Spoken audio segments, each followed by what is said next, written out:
नमस्कार, मैं हूं अंजलि और आप देख रहे हैं जेएक्स न्यूज छत्तीसगढ़। चलिए बढ़ते हैं खबरों की ओर। माँ बाप और गर्लफ्रेंड का किया था मर्डर।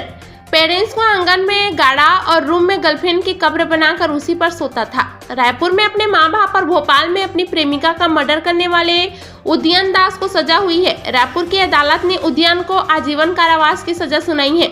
सोमवार को रायपुर और भोपाल में हुए हत्याकांड के आरोपी उदयन के मामले में आखिरी सुनवाई हुई। विशेष न्यायाधीश हिरेंद्र सिंह टेकाम की अदालत में सुनवाई हुई। इसके बाद आरोपी उदयन को दोषी करार देते हुए उसे आजीवन कारावास की सजा दी गई।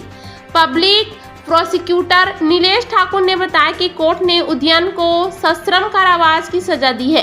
साल 2010 में उदयन ने अपने पिता बीके दास और मां इंद्राणी की हत्या की थी।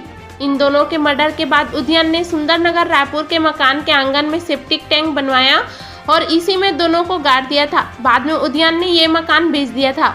उसने भोपाल में भी अपनी प्रेमिका की हत्या की थी। इस वक्त उदयन जेल में है, इसलिए मार दिया था माता पिता को। पूछताछ में उदयन ने पुलिस को बताया कि माँ उसे बहुत परेशान करती थी, वह उसे रुपए नहीं देती थी, बात बात पर टोकती रहती थी।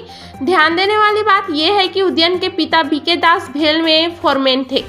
उदयन की मां विद्यांचल भवन में एला लिस्ट की पोस्ट से रिटायर हुई थी। मां की पेंशन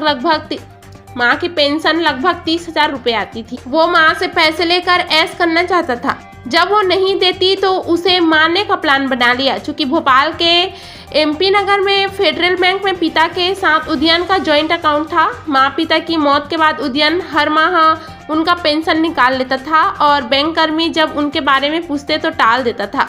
उदयन ने माता पिता को मारने के बाद रायपुर स्थित मकान को बेच दिया। उनके रिटायरमेंट के पैसे और मकान को बेचने से उसे 2.25 करोड़ रुपए मिले। इन पैसों से उसने एक ऑडी कार और होंडा सिटी सिविक का टॉप मॉडल खरीदा और घर पर सोनी का 1.25 लाख का होम थिएटर लगवाया था।